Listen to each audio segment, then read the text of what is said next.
well, and we're going to go ahead and call him. We have a quorum anyway, but we should be able to listen in and chime in if he so chooses.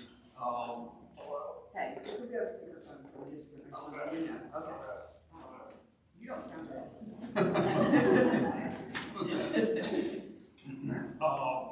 So we're going to take a look at the agenda, and I don't think we have to have a motion for that. So are there any comments on the agenda? I am going to move public comments to the bottom again, just to make sure that we're able to cover all the items of our normal business before we get to public comments.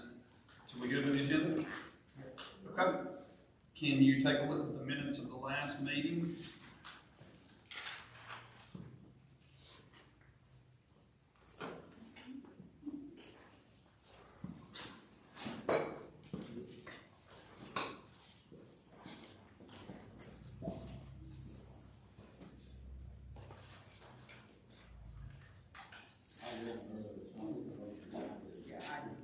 Okay, yeah, just to let y'all know, we do get the minutes beforehand, so I don't want you to think that we're only taking a 20-second review of it. We can review these beforehand. We've got a motion and a second. All those in favor say aye.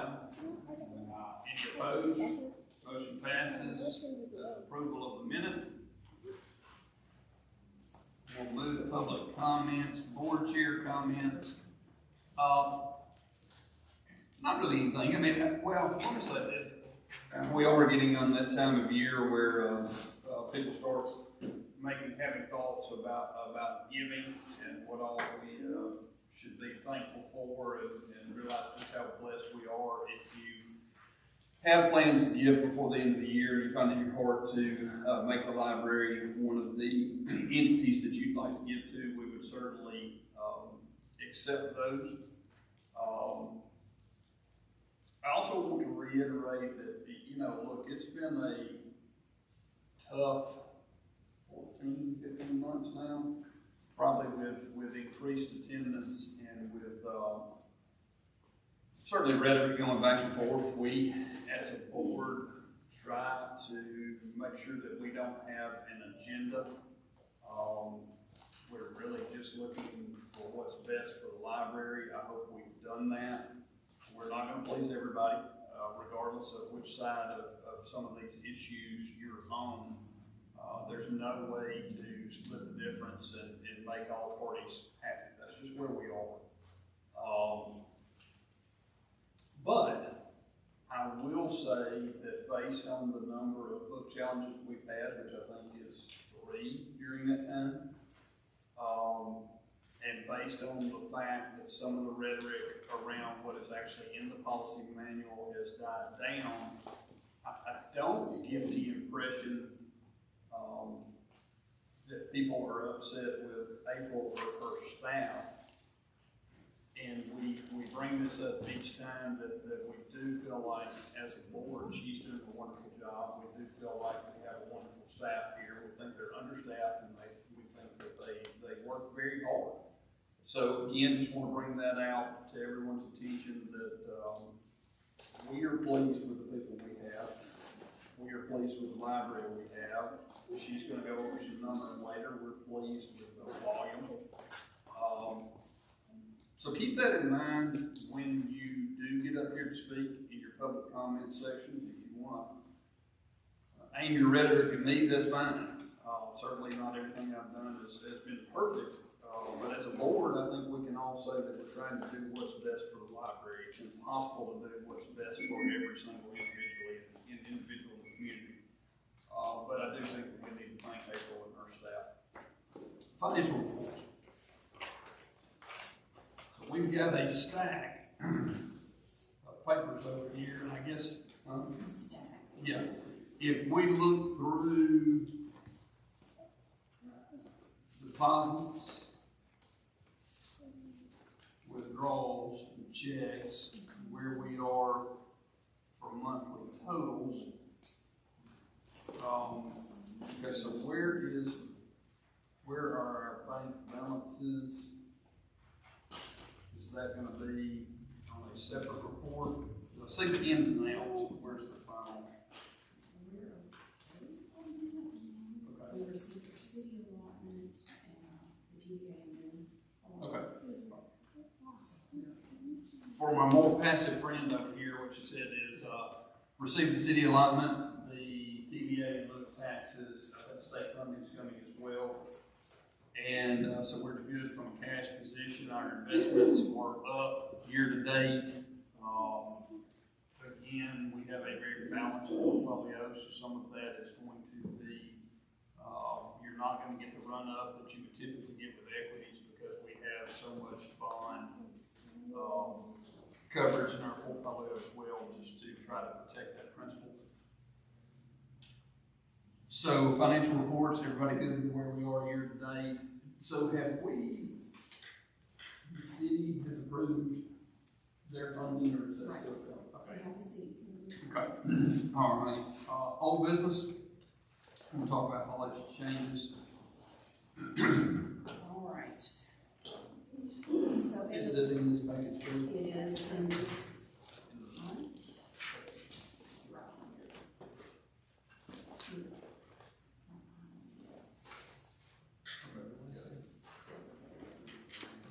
Should be close. Right behind the minutes.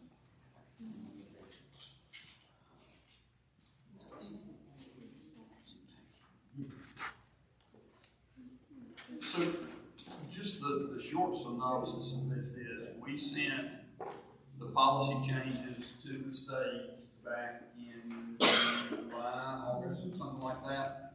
They came back with some questions, some changes to make. They wanted some specific verbiage in there.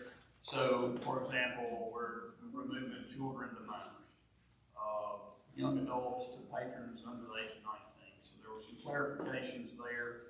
I moved some sections around, and they wanted specific, I guess, citation of areas, the administrative code. So that was in there. We just had to put the citation to explain, hey, where this came from, why we think that this is in compliance with what the state has recommended. So, with that said, do you want to walk through those changes? Okay. Like you said, we updated children, young adult, minors, one simple term for anyone under 19. They were specifically, and they didn't know what they were looking for at the beginning of this process from the libraries, because we were told, write your policies, we'll figure out if they're compliant. After they started getting the policies in, they came up with what they wanted to see, which was the specific references to the Code of Alabama and the changes that were recommended to us for Governor Ivey and through the APLS board. So we have added that language, citing specific rules that we do need to comply with, and there were only two that they had questions about. A lot of red words, just adding and further explaining that policy. I already have verbal confirmation from APLS that this policy will pass, and as soon as this meeting is over, it is going immediately to the post office to be sent to APLS, and then we will receive our first state aid check very shortly. So that is our state funding secured. So, just to clarify, one, I think we have been criticized for our speed at which we got the policies out. However, after talking with the state and reading various comments from the state and other libraries, we were actually one of the earliest to get our policy out. So let me say that what you hear out there, I know it's been at county commission meetings, council meetings, and on various websites that we were very slow to move. That is not accurate. We were very quick to move. There are still lots of libraries that have not submitted their policy at all. We've gone through one review. The changes were fairly minor to that review. We did have to add some language, but more than anything, it was clarification and adding where we think this language covers that specific portion of the policy. We have now gotten commitment that this policy does pass, and the state aid check is coming. So, this is, again, just to be in compliance with the state and feel very good about that. The attorneys reviewed it, the state's reviewed it, we've reviewed it. With that said, do you have any comments on these changes, or can we get a motion to accept the changes as written? Okay. I'll second. All right. All those in favor say aye. Aye. Any opposed? Motion passes. These will be, so the draft will now go to final. It will go to the state. It will be stamped. It will be put on the website. Yes. Okay. And this is, so it is written, so it is law. Okay. All right. So hopefully now, from a policy perspective, now that we are in compliance with the state, I would hope that the rhetoric about the policy, unless some feel that it should be significantly above the standards set by the state, I hope that the policy conversation can die down. Now, would we like to move into new business? Do we have any new business not listed on the screen? Okay.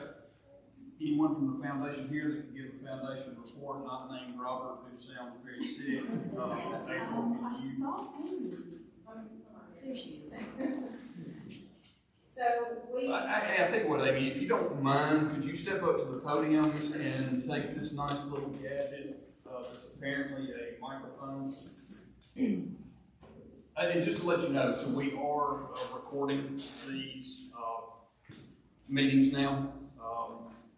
We have a camera set up, just with conversations back and forth, and he said, she said, and things like that. We wanted to make sure that the library had a record of what is said, and we will ask anyone who comes up for public comment to come to the podium. We'll have a microphone up there where we can capture what you're saying.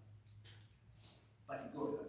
So at our last foundation meeting, we had previously discussed the library van, that grant money, possibly changing it to doing an LED sign to help advertise.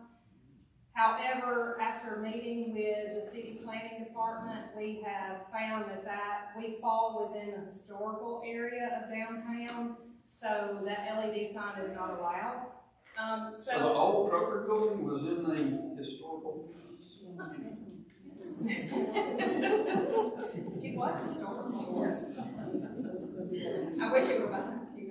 Not in this place, but I wish it had one. Right. So it was decided at the last foundation meeting that we wanted to take that monies, and I have had multiple meetings with both DECO Foundation and Daniels Foundation.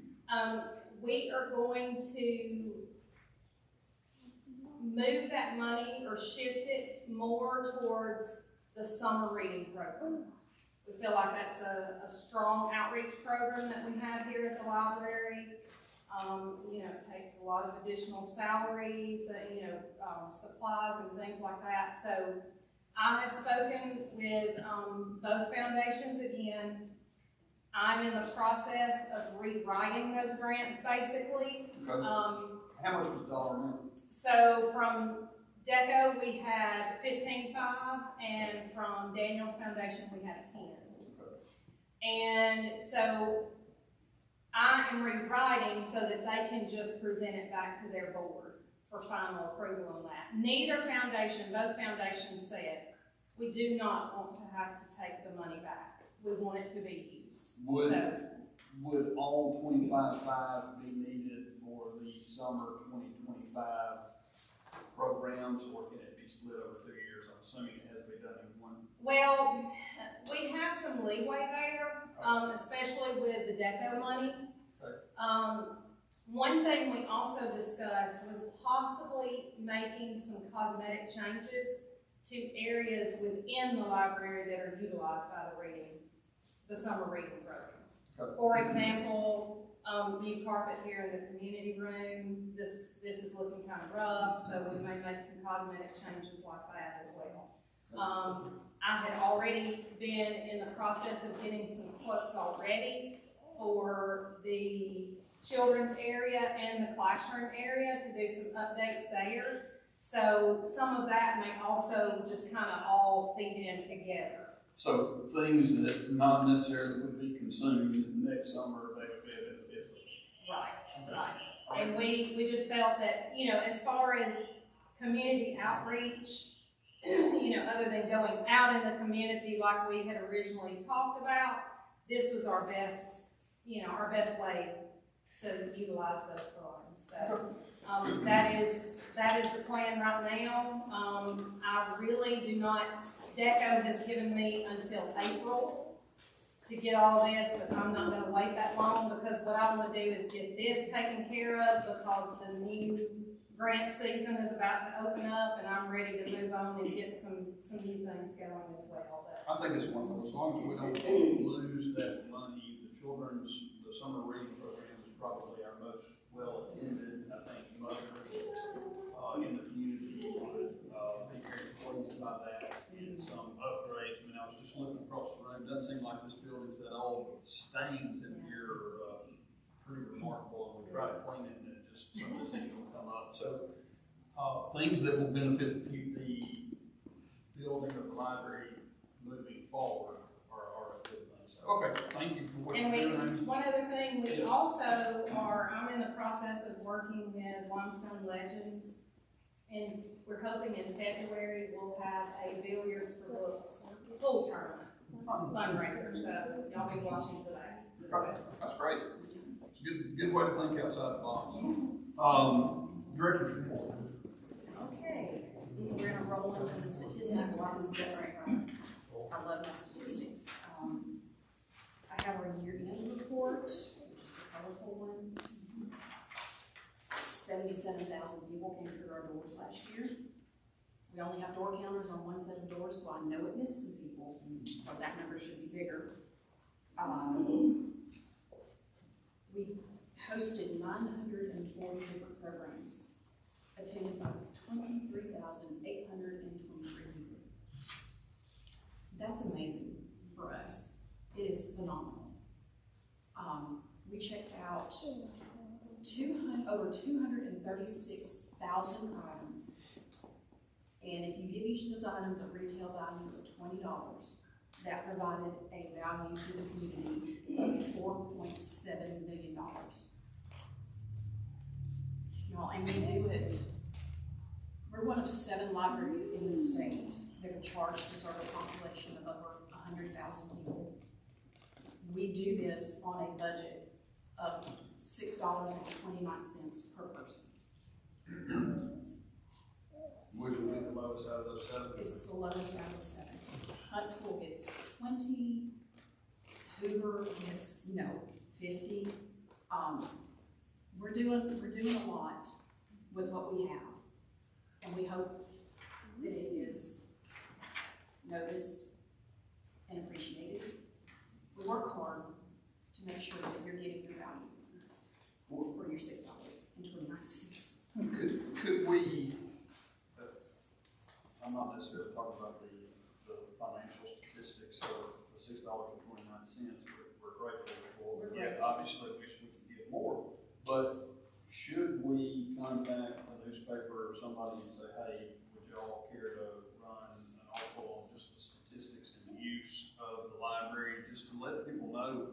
I don't know that people in the community would understand 236,000 items, walk out of here and came back. That's amazing. Or that we roughly averaged 2.5 to 3 programs a day. Could you, I'm just curious, what would have been the most, I want to delve into the programs a little bit, what would have been the most, the one that made people happiest? The summer reading program for kids. Yeah. And, I assume we've got a pretty good diversity of programs here in the community. digital literacy class, we have a genealogy class that's well attended and well loved. I plug in my crochet class. We are having a ball in there. If you don't crochet, you're missing out. We just hold a variety of things, and it draws different people, and it's very rewarding for us. We got to go. No goats. I would suggest maybe puppy yoga. Before we get new carpet, go ahead and do it. I would talk to yoga, yeah, we do still have yoga at night. Do you see that that translates over to like checking out material and stuff like that? Is that what it is? Well, not for yoga, because they come in at night and we close down that part of the library, but, you know, We had it during the day, they did. yeah. I remember when I was going on. So, All right, then what are these? This is just more circulation yeah, stuff. these are just the monthly stats. And we have reached that time of year when things tend to go down just a little, because everybody's busy trying to be Santa's elves Sure. for December. Okay. Well, I mean, I think this goes back to some of what we were saying at the start, is we probably do more with less. I mean, I certainly don't want to say that any library in the state, but I think it is true to a certain extent that we acknowledge and have for many years that we're understaffed and underfunded. Not debating sources of funds or you know, it's a growing community. I understand roads have to be built. There are so many things that the city and county's money has to go to, so I'm not debating that. I'm just saying we are doing the best with what we have. Would that be an accurate statement? Okay. I think we all agree with that. Director's report is done. Personnel matters. Any of these that we need to go into executive session on, or are we okay speaking of this? We're okay, we don't have to discuss why. So we accept the resignation of Melinda Jones and Sharon. We have offered Lauren Tubbs position of outreach and adult programming. She's going to be taking over Melinda's, Okay. When will she start? this week. Okay. Well, we got 2 days left. Well, we're hosting the craft fair this weekend. Okay. And she's stepping up to, we're doing that together right now while she gets her feet under her. And one staff, okay, temporarily reducing, and then we're gonna be looking for work study students to try to help make up, the difference in, let me say this, without getting into personnel matters too much. What is said in this room, what is said online, what's said in the community has an impact. I can shrug it off to a certain extent. Yes, my hair may have gotten a little bit more gray during this time, but the people that take the brunt of it are April and her staff.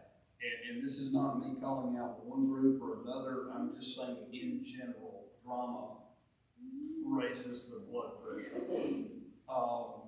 People don't come to a library or work at a library for drama. If you think about a librarian or an aide or a volunteer in a library, these are not people that seek drama, that are me first kind of people. These are people with a servant heart that want to give back. And none of this was planned, so if I get off track, slap me. But these words have an impact. These are people that are trying to get back to the community. She just went through all these numbers of the wonderful things we're doing, and she's got to go home at night and think about who was talking bad about me and my family or my staff. And that kind of makes me sad. I'll just be honest with you. So the last couple of meetings when I've talked about toning down the rhetoric, or hey, when are we going to get back to us just having a meeting trying to deal with library things as opposed to extraneous items. That is why I say those things. When we have to go over personnel changes, it's because this stuff matters. And it affects them. Not putting blame on anybody. It may not be anybody even in this room, but it does matter. Okay, with that said, funny. Yeah, you didn't have to slap me. I can get like a Baptist preacher and go on for a while sometimes. We're doing pretty good on time. We're gonna have public comments now. Please come to the podium, to where we can, catch you on the microphone. Is it 2 minutes, 3 minutes? What do we get? 3 minutes you'll have. Address us, don't address the audience, don't call people out. Let's keep it civil. Let's all understand that we're all members of the same community, and there's no reason for it to go beyond just talking to us, making a point. We don't need crosstalk, don't need people engaging each other. So, first up is Reverend Kerry Cobb. Did you say? He was feeling ill yesterday, so he would not have made it today. Okay.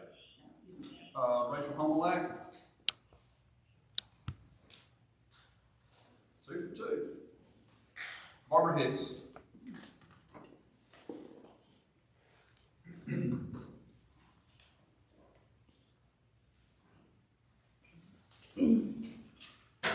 The fact that I have not spoken in these meetings in several months is remarkable to me. But after the last meeting, I felt compelled to say a few words. I was a child of the 60s and a teenager in the 70s, going to elementary, middle, and high school in northern New Jersey.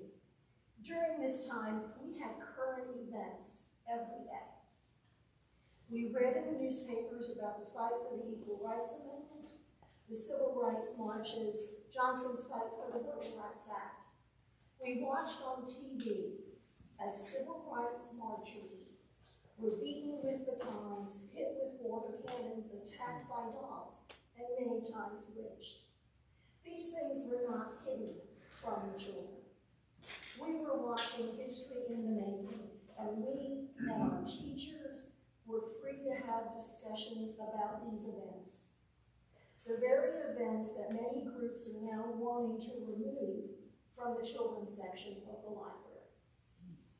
Some groups want history books about today's current events, the fight for gender rights, civil rights, minority rights, to be removed from our public libraries and schools. At the last meeting, someone said, quote, "If you don't like what's going on in Alabama, you can leave," end quote. That was a trigger for me. Growing up and watching the Vietnam War protests and listening to red-faced, spitting men shouting, "America, love it or leave it," we were taught in school. We discussed with our teachers that this was the very antithesis of what it means to be an American. The right to peaceful protest, to seek redress from our government, to petition the government is a fundamental right protected in the First Amendment.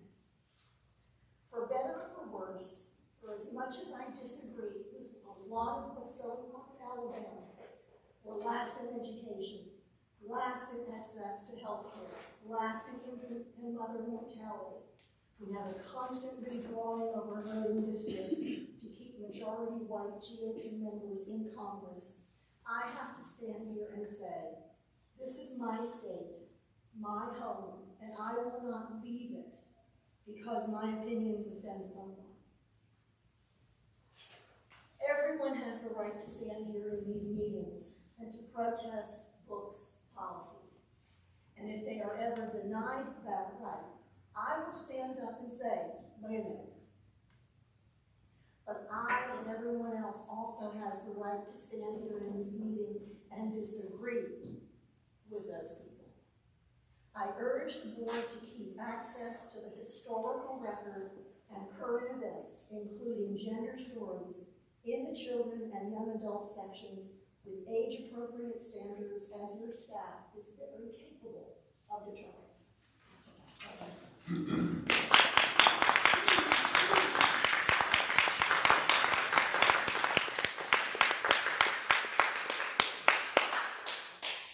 Jane Davis.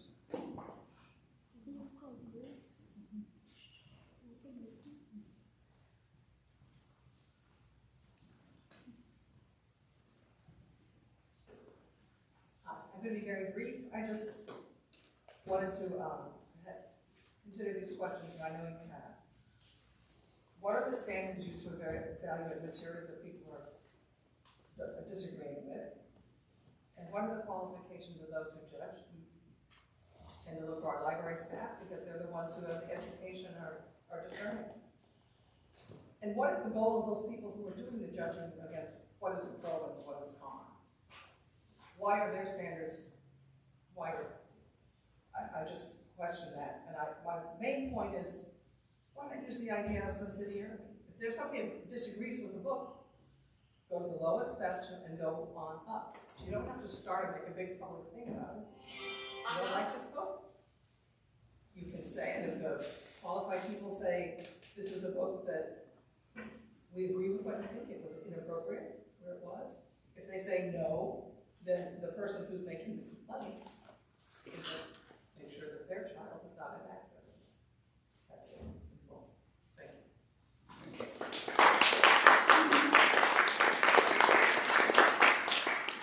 Ms. Clem.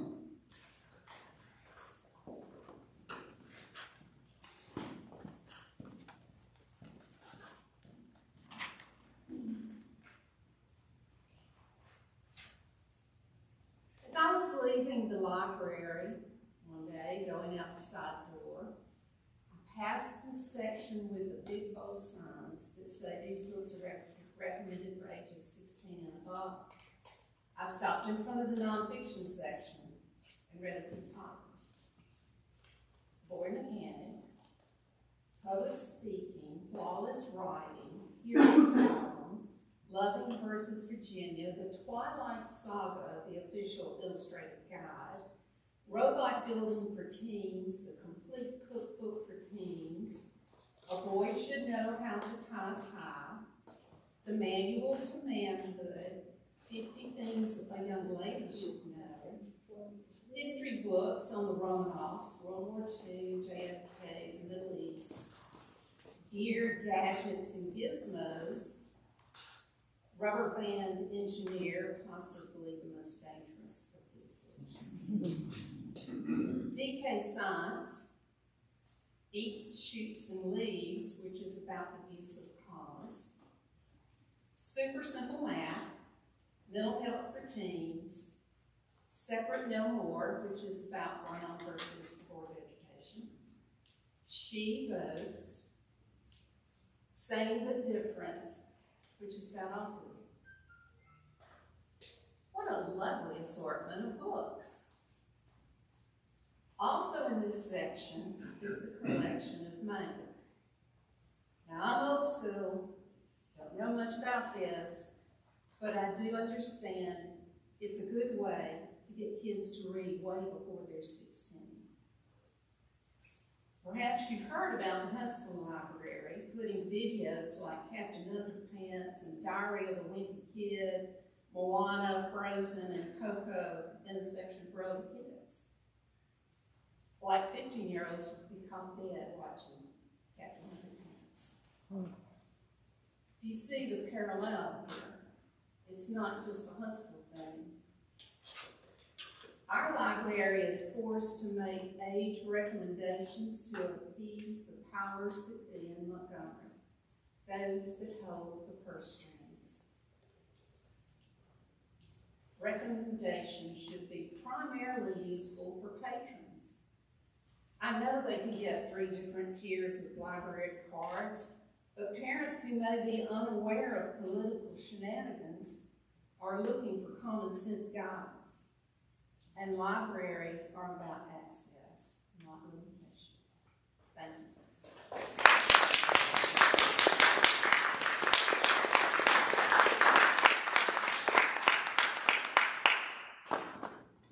Jeremy DeVito.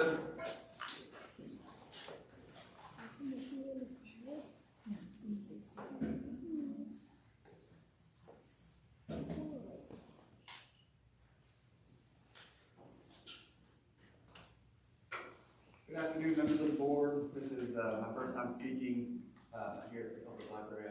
I'm regular at the Crochet Club, shout out to the Crochet Club. My daughter enjoys that very much, so please don't cancel. I'm pleased to say that I admire the work that you've done, trying to maintain balance and equity in this process that you didn't ask for. That does not go unnoticed. But I want to spend some time today talking about, much like the last speaker did, the concerns, the broader concerns that I have with these book bans and these things that come up in limiting access and moving these things. It's not so much about protecting anyone in particular, it's about stifling ideas. And I think you guys understand that. Libraries are more than just buildings with shelves and books. They are the beating heart of a free and informed society. And they give everyone, regardless of background or circumstance, the chance to learn and grow and engage with the world they may or may not be exposed to in their day-to-day lives. That's why it's so troubling to see these efforts to restrict and limit and cajole and incite. This isn't normal. These restrictions often come under the guise of protecting our community, but history tells us a different story. Time and again, bad actors and oppressors target libraries and education primarily as the first tenet of fascism. I mean, that's what it is at its core. We've seen these tactics in the United States before, during the McCarthy era in the United States. That wasn't so long ago, the 1950s. Librarians were pressured to remove books labeled as subversive. People were interrogated. In America, librarians. These actions didn't protect democracy, they undermined it by stifling free thought and open dialogue. And why is that relevant now? Well, back then it was communism. Today, the boogeyman is primarily the LGBTQIA+ community. That seems to be the most prominent attack, but there are others. And it's the same exact playbook, banning books, limiting access to material. It's not about shielding our community, it's about controlling what we know and think. It's about closing minds rather than opening them.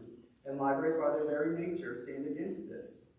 These are spaces of inclusion, places where ideas, even ones we disagree with, can coexist. By providing access to diverse perspectives, libraries strengthen our community and safeguard our democracy. You guys didn't ask for this fight. I know that, but here we are today, having it. As board members, your role in protecting this mission is vital, and we must ensure that the library remains a place where everyone feels welcome, where no one is silenced, and where knowledge flows freely. Thank you. Oh, all right. Well, that was about it. Appreciate it.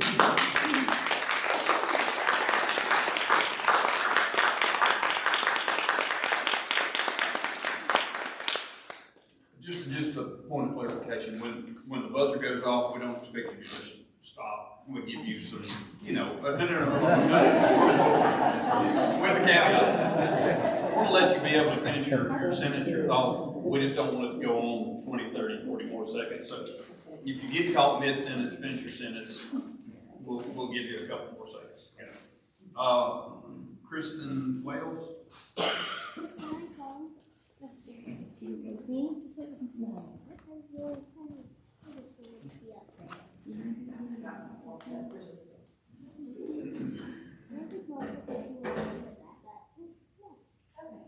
So this is my first time speaking with you all. I have been watching the meetings and seeing what's going on. And first, I want to say thank you from the absolute bottom of my heart. Thank you so much for what you guys have built. Libraries are so important to me, especially. I'm not from Athens. I'm not from this area. I grew up in a very, very small town. I was able to walk or ride my bike to my library. I did not have a good childhood. My parents separated in a very, very messy way. And the library absolutely saved my life. I look back at books that I read as a child, Matilda, anything from Judy Blume. And those books helped me get through some of the most difficult times of my childhood. When I grew up, I decided I wanted to be a teacher. I wanted to instill that love of reading and that amount of saving that a book can be to all sorts of students. Unfortunately, I had to take a step back from teaching because of the political rhetoric that goes on with teachers and librarians. So So I know what you guys are dealing with, and it's horrible, and I can't imagine that. But for me, the books that are in the recommended older section are books that I hope my boys can go to and have when they need them, if they need them. I have severe ADHD, my son does, he's also on the spectrum. I want him to be able to read books like Sane and Different, so they can know that it's okay. Books like Red, that show that it's okay to be different. So I appreciate everything that you guys have done, and the grace that you guys have handled with this. And I hope you guys continue to do that and to support and listen to your community. So thank you so much.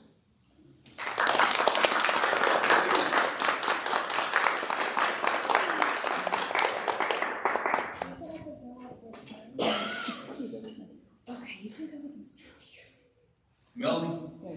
Melanie Kay? Yes, I'm gonna have a visitor.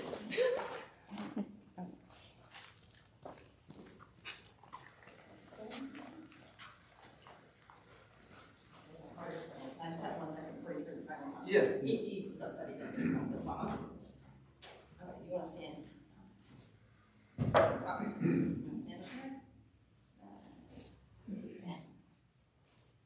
Good with it, or you wanna go back mom? You wanna do that? Okay.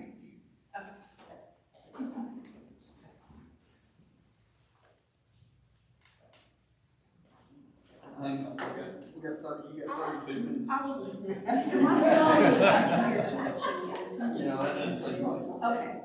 Okay. Hello, everyone. Board, as you guys know, I've been coming here for 8 months. I'm so glad to see so many people that spoke that have not been here to speak.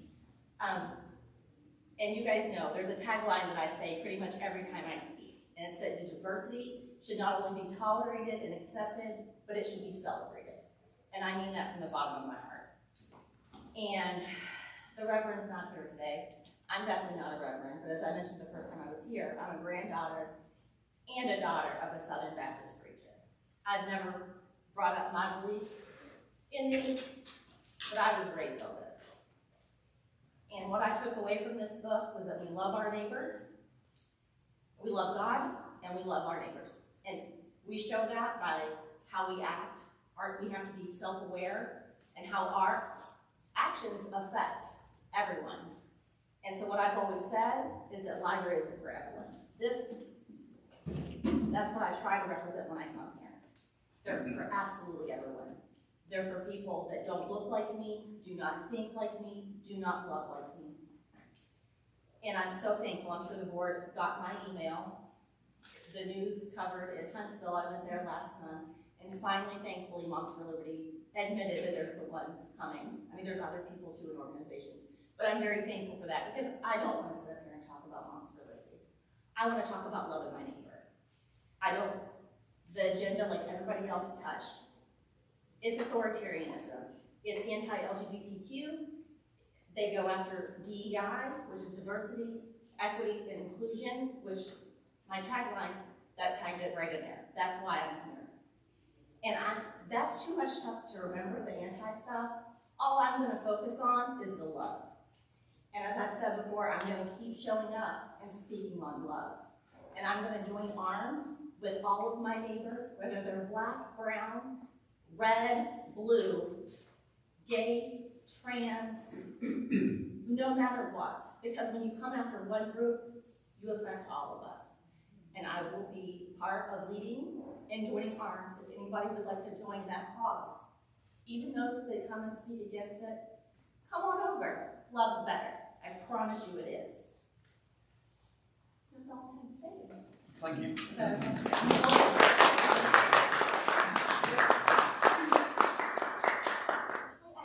Okay, can he have his second? Sure, buddy. I've been so grateful since I was little. I've been loving to come to the library since I was little, and I'm just so grateful.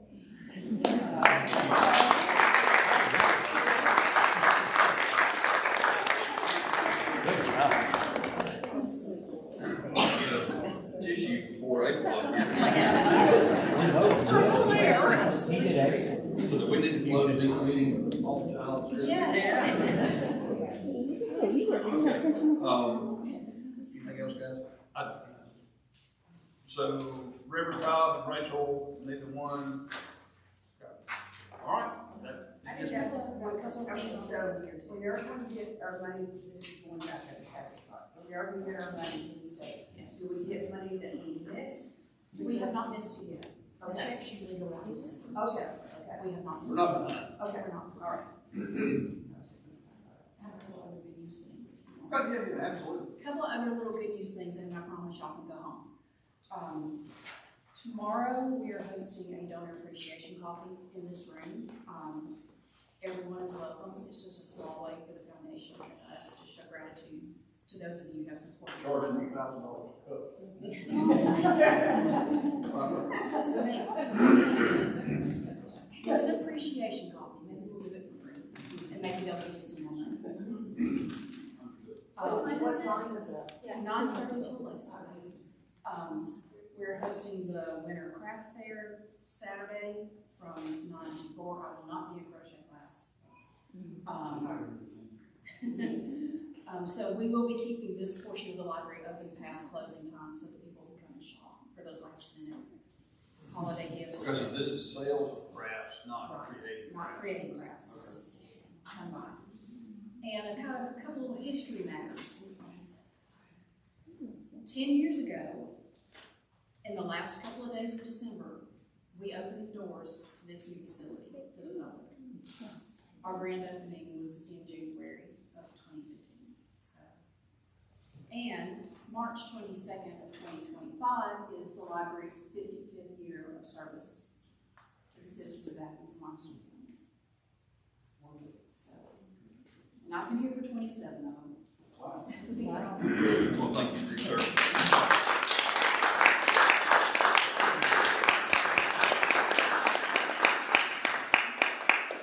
Anything else, guys? April, we'll actually have that donor coffee in the pre-function area, so they said it's, They're coming in after 2, so wherever you want to be. Robert, you good? All right, get well. Thank you all, and we're adjourned.